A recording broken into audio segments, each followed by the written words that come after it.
مولانا الیاس صاحب رحمۃ اللہ علیہ جایا کرتے تھے دہلی لال قلعے کے پیچھے سے، اور وہاں پرانے کھنڈرات تھے کچھ بادشاہوں کے زمانے کے، ان کھنڈرات کے اندر ڈاکو رہتے تھے جو رات بھر ہر جگہ ڈکیتی کرتے اور دن بھر ان کے اندر ان کھنڈرات میں رہا کرتے تھے، اور وہ ایسے اندر کوٹھڑیاں اندھیری جہاں کوئی داخل بھی نہیں ہو سکتا تھا۔ ساتھی نے بتایا کہ پولیس والوں کی ہمت نہیں تھی اس راستے سے گزرنے کی ان ڈاکوؤں کے خوف سے۔ جی ہاں، اور مولانا صاحب اسی راستے سے جایا کرتے تھے، تو گزرتے ہوئے اس کوٹھی میں جاویں حضرت اور زور سے اسی اندھیرے میں سب کو سلام کریں اور سلام کر کے باہر آ جائیں۔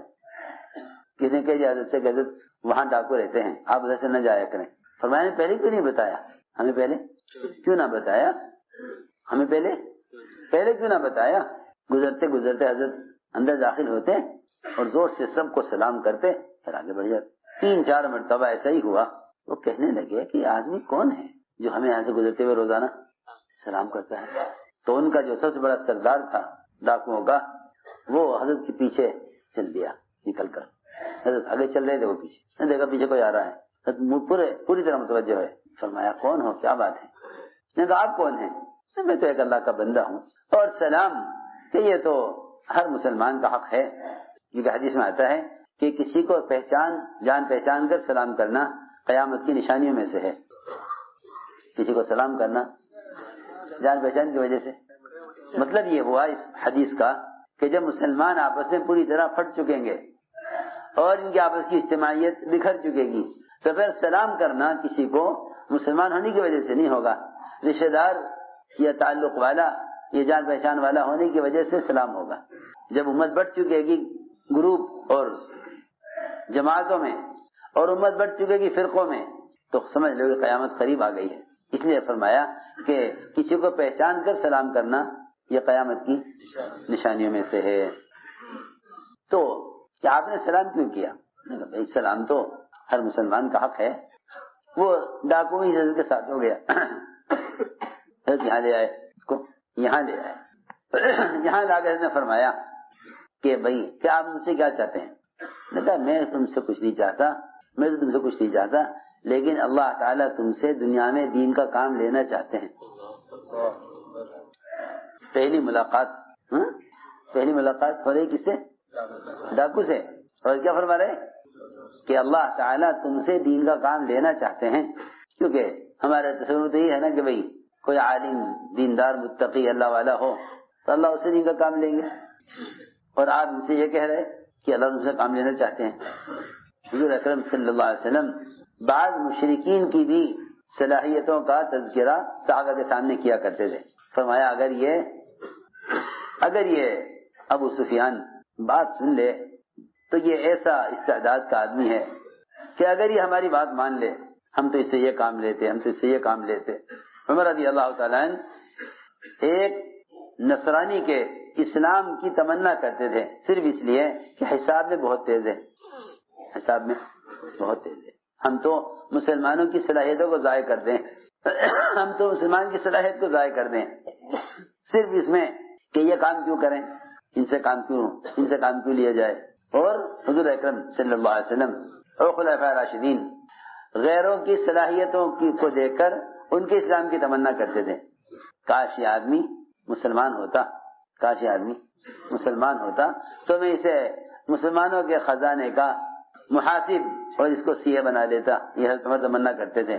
میں نے عرض کیا کہ انفرادی دعوت یہ حضور اکرم صلی اللہ علیہ وسلم کی وہ بنیادی سنت ہے، کیونکہ اللہ تعالیٰ کا وعدہ ہے کہ اللہ تعالیٰ دین کا پیغام پہنچانے والوں کے دلوں سے اپنے غیر کا خوف نکال دیتے ہیں۔ یہ پہلا وعدہ ہے، اللہ دین کا پیغام پہنچانے والوں کے دلوں سے غیر کا خوف نکالے۔ اس زمانے میں تو کیونکہ رواج اور جہالت غالب ہے، اسے لوگ اخبار رسائل کے ذریعے سے دعوت دینے کو سمجھتے ہیں کہ یہ دعوت دینے کا طریقہ ہے۔ اس سے بڑھ کر اور بھی مزید حماقت یہ کہ کوئی چینل ہو ایسا جس کے ذریعے سے دین کو دنیا میں پھیلایا جاوے۔ اللہ تعالیٰ نے رعب سنتوں میں رکھا ہے، اللہ نے رعب سنتوں میں رکھا ہے۔ سنو تو صحیح، جب ایک کھانے پینے استنجے کی لائن کی سنت کے چھوڑ دینے سے مسلمان کا رعب غیروں کے دلوں سے نکل جاتا ہے، جب ایک کھانے پینے اور ضرورت کے پورا کرنے کی سنت کو چھوڑ دینے سے مسلمان کا رعب غیروں کے دل سے نکل جاتا ہے، تو جو نبیوں کی بعثت کا اصل مقصد دعوت اللہ ہے، اگر یہ سنت کے طریقے سے ہٹ گئی تو پھر رعب کہاں باقی رہے گا؟ میری بات توجہ چاہتی ہے؟ اگر مسلمان صرف کھانے پینے اور پیشاب پخانے کی لائن کی سنتوں کو چھوڑ دے تو غیروں کے دل سے رعب ختم ہو جاتا ہے۔ وجہ اس کی یہ ہے کہ جب غیر یہ دیکھتا ہے کہ مسلمان اپنی ضرورت کو ہمارے طریقے پر پورا کر رہے ہیں تو پھر یہ مسلمانوں کو اپنی طرح سمجھنے لگتے ہیں، مسلمانوں کو اپنی طرح سمجھنے لگتے ہیں کہ ہمیں ان میں کیا فرق ہے، ہمیں ان میں کیا فرق ہے۔ میں نے عرض کی ہے بات کہ اگر مسلمان صرف حاجت اور ضرورت کی لائن کی سنتوں کو چھوڑ دے تو ان کے غیروں کے درمیان سے امتیاز ختم ہو جاتا ہے اور غیروں کی دلوں سے ان کا رعب نکل جاتا ہے، تو وہ سب سے بڑی سنت دعوت اللہ کی اگر وہ نبی کے طریقے سے ہٹ جائے اور اس سنت کو بدل دیا جائے تو پھر مسلمان کا رعب غیروں میں کہاں باقی رہ جائے گا۔ ہم نے عرض کیا کہ انفرادی دعوت دینا کہ سب سے زیادہ اللہ تعالی کی طرف سے مدد اور نصرت کے نازل ہونے کا سبب ہے۔ اس زمانے میں ایک رواج غالب آیا، وہ یہ کہ دعوت دینے کے لیے ضروری نہیں کہ آپ خود چل کر جا کر دعوت دیں، حالانکہ قرآن نے صاف طور پر فرمایا کہ جو لوگ اللہ کے بندوں تک دین کا پیغام خود پہنچاتے ہیں، اللہ کے بندوں تک دین کا پیغام خود پہنچاتے ہیں، اللہ تعالیٰ نے ان کی حفاظت کا وعدہ کیا ہوا ہے۔ واللہ یعصمک من الناس، کہ اللہ آپ کی حفاظت کریں گے، اللہ آپ کی حفاظت کریں گے، اللہ آپ کی حفاظت کریں گے۔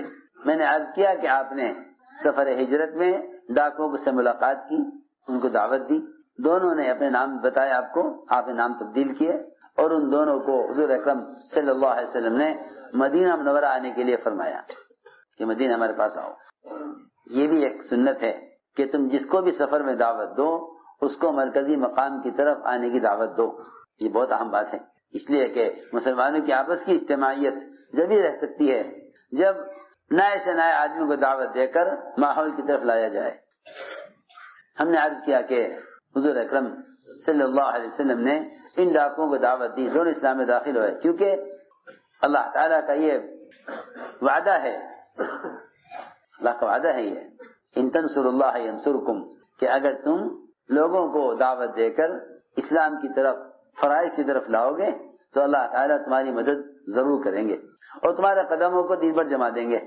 ہم نے ایک بات عرض کی تھی کہ اللہ تعالیٰ کی غیبی مدد انفرادی دعوت کے ساتھ ہے، یہی وجہ تھی کہ حضور اکرم صلی اللہ علیہ وسلم جس طرح خود کسی انسان کا درجہ اس سے کم نہیں سمجھتے تھے کہ آپ اس کو دعوت دیں، آپ نے صحابہ کو بھی اسی بنیاد پر اٹھایا۔ بڑے بڑے بادشاہوں سے جا کر صحابہ ایسے بات کرتے تھے جیسے کسی غلام سے کی جاتی ہے، جیسے کسی غلام سے کی جاتی ہے۔ ربیع بن عامر بادشاہ کو دعوت دینے گئے، بادشاہ نے آدمیوں نے کہا کہ آپ کو اپنی سواری چھوڑنی پڑے گی یہاں باہر، بادشاہ کے شہر میں آپ اپنی سواری سے نہیں جا سکتے۔ نے کہا کہ نہیں، ہماری شرط یہ ہے کہ ہم اپنی سواری پر ہی جا کر بات کریں گے۔ بادشاہ سے کہا گیا کہ جی وہ تو نہیں مانتے، بادشاہ نے کہا آنے دو۔ اب دیکھیے نا، اصل میں بات یہ ہے کہ جب مسلمان دین کو قائم کرنے کی اور دین کی نصرت پر تھا، اللہ تعالی نے اس کی زبان کے الفاظ میں ایک تاثیر رکھی ہوئی تھی، اور پکی بات ہے یہ، خدا کی قسم، وہ تو اصل میں صرف دعوت دینے کی وجہ سے فرشتے صحابہ کی زبان پر بولا کرتے تھے، صرف دعوت دینے کی وجہ سے فرشتے صحابہ کی زبان پر بولا کرتے تھے۔ اس زبان مسلمان کہتا ہے ہم کیا کر سکتے ہیں، فرشتے صحابہ کی زبان پر بولا کرتے تھے۔ بادشاہ نے کہا آنے دو، وہاں پہنچے، قلعے تک پہنچ گئے۔ بادشاہ آدمی نے کہا کہ دیکھیے آپ کو یہاں سے اتر کر جانا پڑے گا بادشاہ کے تخت تک، درمیان میں فرش بچھے ہوئے ہیں، قالین بچھے ہوئے ہیں۔ کہا کہ نہیں، ہم تو بادشاہ کے تخت تک اپنی سواری پر جائیں گے۔ بادشاہ نے کہا یہ تو کوئی عجیب آدمی ہے، کہتا ہے کہ ہم تو تخت تک اپنی سواری پر جائیں گے۔ بادشاہ نے کہا آنے دو۔ اندر داخل ہوئے تو وہ اتنا نرم قالین کہ اس پر ٹٹو نہ چلے، نیزہ نکالا، سارا قالین کو پھاڑا، زمین صاف کی۔ بادشاہ بھی دیکھ رہا، سارے بادشاہ کے وزراء، ساری فوج سب دیکھ رہے, کسی کے مجال نہیں کوئی آگے بڑھ کر روک دے یہ کیا کر رہے. بادشاہ بھی دیکھ رہا, اتنا روب پہنچ گئے بادشاہ کے تخت تک. وہاں اترے ٹٹو سے تو بھاگنے لگا ادھر ادھر, وہاں کوئی کھوٹا نہیں اسی سے باندھ دے. سونے کے بنے ہوئے تکیے, سونے کے تاروں سے بنے ہوئے گاؤں تکیے رکھے ہوئے تھے بڑے بڑے, جو سونے کے تاروں سے بنے گئے تھے. اس تکیے کے اندر نیزا مارا جس سے آر پار سوراخ ہو گیا تکیے میں, اور اس میں اپنے ٹٹو کی رسی کو پرو کر وہاں باندھ دیا تاکہ ٹٹو بھاگے نہیں. دیکھ رہا بادشاہ دیکھ رہا, یہ بتانے کے لیے کہ تمہارے ملک و مال اور تمہارے زیب و زینت میں نقشوں کی ہمارے یہاں کوئی حیثیت نہیں ہے. بادشاہ نے کہا کہو کیا بات ہے. نے کہا ایسی تھوڑی بات ہوگی, آپ تخت سے بیٹھے میں نیچے کھڑا, اور اگر میں آپ کے پاس بیٹھ جاؤں تو اس سے میری عزت میں کوئی زیادتی نہیں ہوگی اور آپ کی اس میں کوئی ذلت نہیں ہوگی کہ میں آپ کے ساتھ بیٹھ کے بات کروں. بادشاہ نے کہا اسے تخت کے اوپر لے آؤ. تو بیٹھ گئے. وہاں بیٹھ کر یہ کہا کہ دیکھو یہ تو تم یہ دین قبول کر لو, ورنہ تمہارا ملک اور تمہارا تخت اور تمہارے تخت کے نیچے کی زمین اس سب پر ہم قبضہ کر چکے ہیں.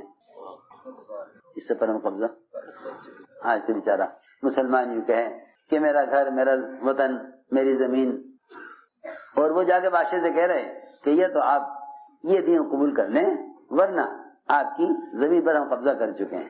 بادشاہ نے کہا وزیروں سے ارے دیکھو تو صحیح اس کی بات میں کتنی قوت ہے, اور کہا وزیروں سے کہ سن لو کہ یہ ہمارے تخت کے نیچے کی زمین کو لے چکا ہے. بادشاہ نے کہا ارے وزراء نے کہا بادشاہ سلامت اس پاگل کی باتوں میں آ گئے آپ. بادشاہ نے کہا پاگل تم سب ہو, دیکھتے نہیں اس کی بات میں کتنی قوت ہے, اس کی بات میں کتنی قوت اس کی بات میں ہے.